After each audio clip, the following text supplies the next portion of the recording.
Hello everyone.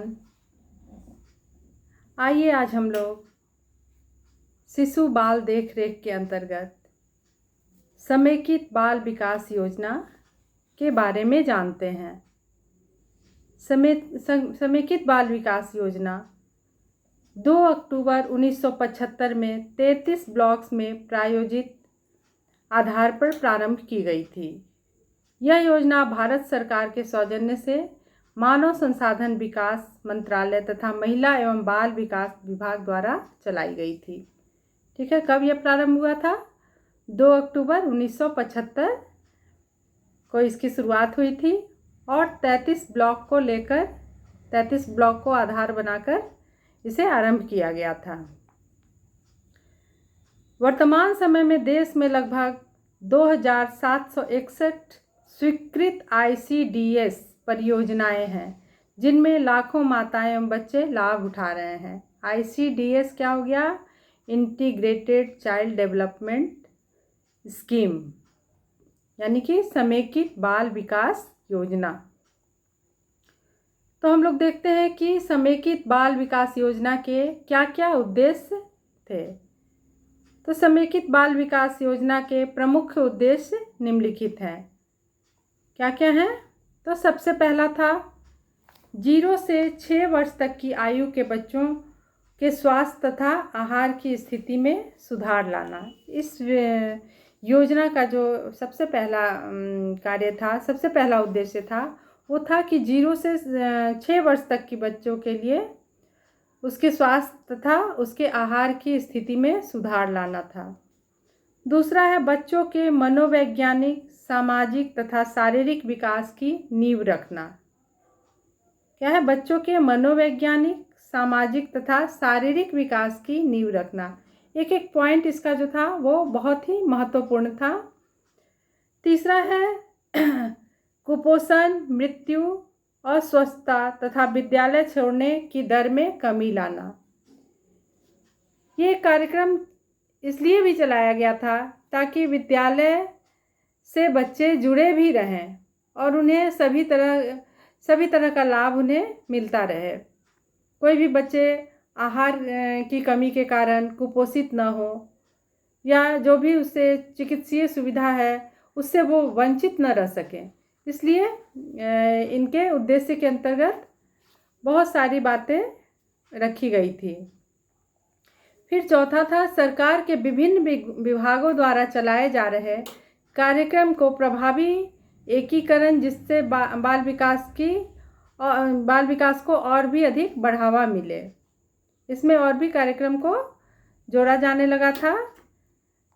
फिर है माताओं को स्वास्थ्य तथा पोषण शिक्षा देकर उनकी क्षमता का विकास करना, जिससे वे बच्चे के सामान्य स्वास्थ्य एवं पोषक आवश्यकताओं की पूर्ति हेतु उनकी देखभाल कर सके। क्या था? माता के स्वास्थ्य का तो ध्यान रखना ही था, उसके आहार का भी ध्यान रखना था, साथ में उन्हें ये शिक्षा भी देनी थी कि कैसे वो अपने बच्चों का पालन पोषण अच्छे से कर सके, ताकि बच्चों को स्वास्थ्य संबंधी कोई कठिनाई नहीं आने पाए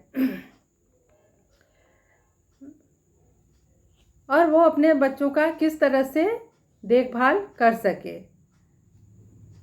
फिर था दिए गए उद्देश्यों की प्राप्ति के लिए ICDCS उपयोगी सेवाएं प्रदान करती है, जिसमें निम्नलिखित हैं। तो उस उद्देश्य के साथ साथ उसमें कुछ सेवाएं भी दी गई हैं, जिसमें सबसे पहले था पूरक आहार। बच्चों के लिए पूरक आहार की व्यवस्था की गई थी। पूरक आहार हम लोग आगे भी इसे अलग से पढ़ेंगे। पूरक आहार में क्या होता है कि छोटे बच्चे जो सिर्फ माँ के दूध पर ही निर्भर रहते हैं, तो आयु बढ़ने के साथ साथ सारे पोषक तत्व उसे अच्छे तरह से प्राप्त नहीं हो पाते हैं, जिसके लिए अलग से बच्चों के लिए दाल का पानी, सूप, जूस, चावल सब्जी, इन सबों को मिलाकर उसके जूस बच्चों को दिए जाने, ताकि बच्चों का पेट अच्छे से भर सके और सभी पोषक तत्व उन्हें मिल सके। इसके लिए पूरक आहार की भी व्यवस्था की गई थी। दूसरा था टीकाकरण। टीकाकरण भी शिशु के लिए टीकाकरण की सेवाएं भी उपलब्ध कराई गई थी, जिसके लिए स्वास्थ्य केंद्र, आंगनबाड़ी, ये सब इन सब जगहों पर बच्चे को निःशुल्क टीका दिला दिया जाता था, दे दिया जाता है। तो टीकाकरण था कि विभिन्न बीमारियों से बचाव के लिए बच्चों का टीकाकरण किया जाता है। फिर है स्वास्थ्य सेवाएं, समय समय पर बच्चों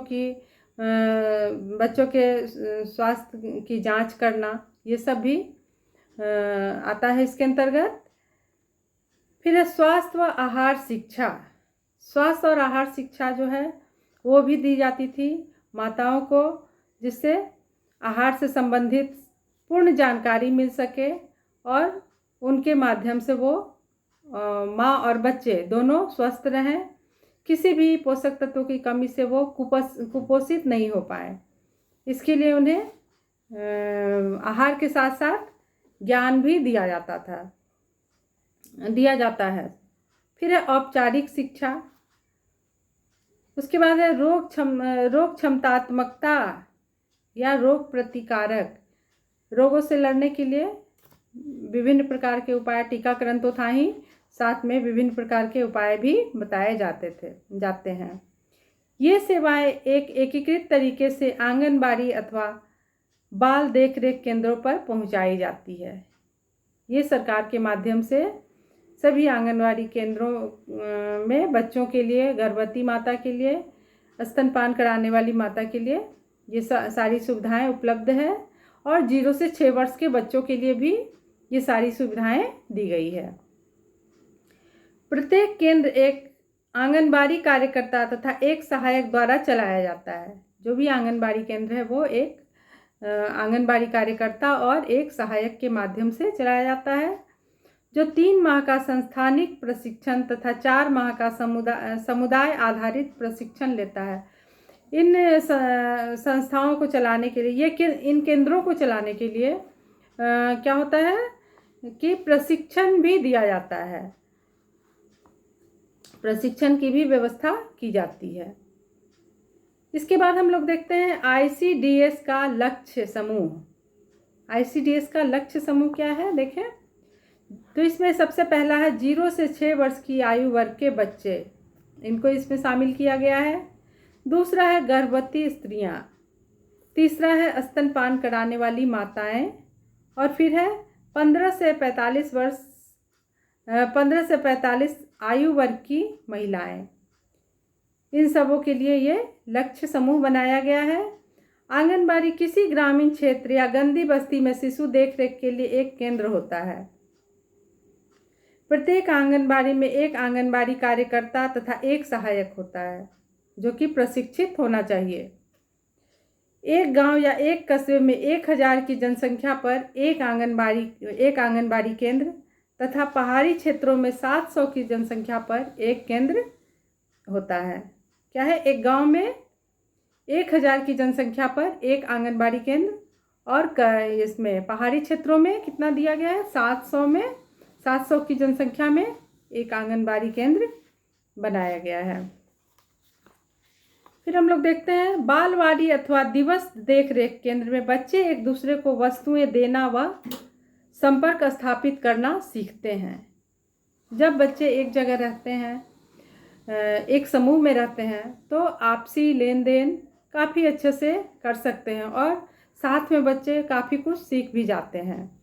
तो क्या है, एक दूसरे को वस्तुएं या खिलौने, अपने पढ़ाई की वस्तुएं, चौक, पेंसिल, स्लेट, खिलौने सारे आदान प्रदान करते हैं। इन स्थानों का वातावरण बच्चे में भाषा का विकास करता है। छोटे छोटे बच्चे जो घर में वैसा माहौल नहीं मिल पाता है, वैसा मौका नहीं मिलता है, लेकिन बहुत सारे बच्चे जब होते हैं तो वो बोलकर एक दूसरे से अपने भावनाओं को व्यक्त करते हैं, जिससे कि उनमें भाषा का भी विकास होने लगता है। इन स्कूलों में शिक्षक प्राय बच्चों के बाल, नाखून व कपड़ों की जांच करते हैं, जिससे उन्हें स्वच्छता का ज्ञान होता है। क्या है, प्रतिदिन शिक्षक का क्या काम होता है, बच्चों की स्वच्छता से संबंधित देखरेख करने के लिए वे उनके बालों को अच्छे से कंघी किए हुए होने चाहिए, तेल लगे हुए या शैम्पू कर अच्छे से साफ़ सुथरे होने चाहिए, नाखून बढ़ा हुआ नहीं होना चाहिए। और फिर बच्चों को शिक्षा भी देते हैं इसी से संबंधित कि कैसे विद्यालय में आना है या कैसे आंगनबाड़ी केंद्र में आना है। स्वच्छता के साथ नाखून कटे हुए होने चाहिए, बाल अच्छे ढंग से झड़े हुए होने चाहिए, कपड़े स्वच्छ होने चाहिए, हाथ मुंह अच्छे से साफ सुथरे दिखने चाहिए। शिशु मृत्यु दर प्रति 1000 की जनगणना के अनुसार भारत में लगभग 150 मिलियन बच्चे भारत की जनसंख्या का 17.5% स्थापित, जो 6 वर्ष की आयु से कम है। क्या है, भारत में शिशु मृत्यु दर की भी वृद्धि बहुत पहले तो बहुत ज़्यादा थी, लेकिन अब कुछ कम हुआ है, जिसमें क्या है कि 1000 की जनगणना के अनुसार भारत में 150 मिलियन बच्चे भारत की जनसंख्या का 17.5% स्थापित, जो 6 वर्ष की आयु से कम होते, 6 वर्ष की कम आयु में ही उनकी मृत्यु हो जाती है। फिर है बालवाड़ी शहर के नर्सरी स्कूल जैसी ही होती है। इनमें बच्चे चित्रकारी करना सीखते हैं, उनको मिट्टी से वस्तुएं बनाना, मिट्टी से बहुत तरह के खिलौने बच्चे बनाते हैं, खेलने की वस्तुएं, खेल खिलौने में और खेल में बहुत सारी चीज़ों को सीख भी जाते हैं। उनको मिट्टी से वस्तुएं बनानी सिखाई जाती है, वे विभिन्न आकृतियों व रंगों को पहचानना भी सीख जाता है। क्या है, बच्चों के लिए खेल के माध्यम से बहुत सारी व्यवस्थाएं की जाती है उसमें। अब तो पहले की अपेक्षा और भी सुविधा दी जाने लगी है, तो बच्चे इसमें काफ़ी कुछ जान जाते हैं। ICDS माता तथा बच्चे के अच्छे स्वास्थ्य, पोषण तथा पूर्व बाल्यकाल विकास में सहायता करता है। इसके साथ राष्ट्रीय बाल कार्य योजना 1992 नेशनल प्लान फॉर चिल्ड्रन 1992 में प्रतिपादित प्राथमिक स्वास्थ्य देखरेख तथा व्यापक प्राथमिक शिक्षा के उद्देश्य को पूरा करने में योगदान देता है।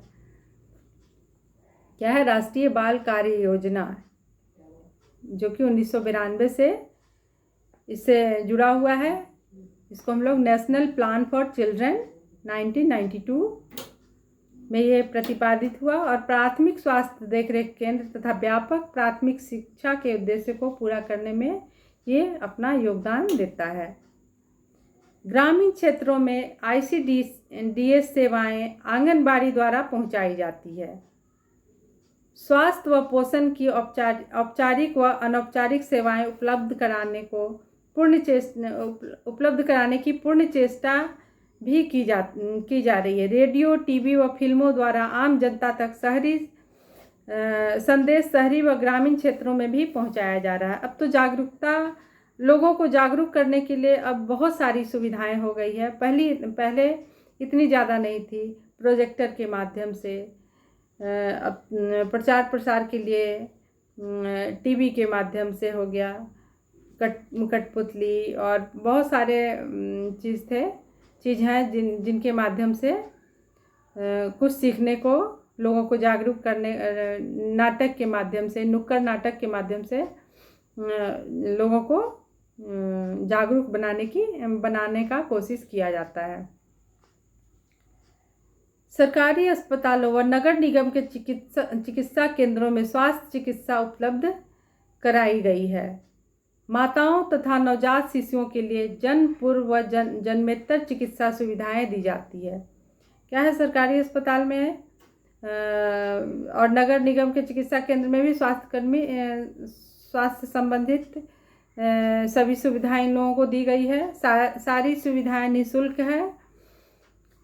और फिर ग्रामीण व आदिवासी क्षेत्रों में भी ये सुविधाएं दी जाती है। सभी चिकित्सा सुविधाएं सरकार की पंचवर्षीय योजनाओं के अंतर्गत धन प्राप्त कराती है, परंतु अनुपूरक सूची राज्य सरकार द्वारा लगाई जाती है। माताओं को बच्चों में अंतर रखने व परिवार को छोटा रखने की शिक्षा भी दी जाती है। छोटा परिवार सुखी परिवार कहा भी जाता है। तो जनसंख्या को बहुत अधिक नहीं बढ़ाने के लिए आंगनबाड़ी के सदस्यों द्वारा लोगों को छोटे परिवार की भी शिक्षा दी जाती है। माँ और शिशु के बीच सामंजस्य बनाने की उपयोगिता पर भी जोर दिया जाता है। जिन महिलाओं में गर्भधारण के समय वजन में कमी रहती है वे 2.5 किलोग्राम से भी कम वजन के शिशु को जन्म देती है। हम लोगों ने पिछले अध्याय में पढ़ा कि जन्म के समय शिशु का वजन कितना होना चाहिए, तो 2.5 से 3 केजी है ना। लेकिन यहाँ क्या है कि 2.5 केजी से भी कम वजन के शिशु जन्म लेते हैं, जो कि काफ़ी कमज़ोर होते हैं और इन्हें सेवा की बहुत ज़्यादा आवश्यकता होती है। वे 2.5 किलोग्राम से भी कम वजन के बच्चों को जन्म देती है। भारतीय बच्चों का जन्म के समय का वजन सामान्यतः 2.5 किलोग्राम आका गया है। ऐसे बच्चों का कद व वजन दोनों ही अपने हम उम्र बच्चों से कम रहता है। क्या होता है, बच्चे का गर्भ के अंदर अच्छे से विकास नहीं हो पाता है। उसके कई कारण हो सकते हैं। माँ अच्छे से अपना ध्यान नहीं रख पाती है, उसे उचित पोषक और पोषण आहार नहीं मिल पाता है, जिसकी वजह से बच्चे का शिशु का जो ग्रोथ है वो रुक जाता है, जिस वजह से उसका वजन काफ़ी कम होता है। बच्चे ऐसे में काफ़ी कमज़ोर होते हैं। वे जीवन प्रयत्न उनमें हर क्षेत्र में पिछड़े रहते हैं और ऐसे बच्चे क्या हैं, शारीरिक रूप से तो कमज़ोर हो ही जाते हैं और फिर विभिन्न प्रकार के विकासों में भी वो काफ़ी पिछड़ जाते हैं। तो हम लोगों ने ICDS के उद्देश्यों को जाना और फिर राष्ट्रीय बाल कार्य योजना इसके विषय में भी, और ये किनके लिए ये सारी सुविधाएं उपलब्ध कराई गई, इनका आरंभ कब हुआ था। तो ICDS का तो 2 अक्टूबर 1975 को ये लागू हुआ था। तो आज हम लोगों ने शिशु वैकल्पिक देखरेख से काफ़ी बातों को जाना। तब आज के लिए इतना ही, फिर अगले क्लास में हम लोग मिलते हैं। तब तक के लिए धन्यवाद।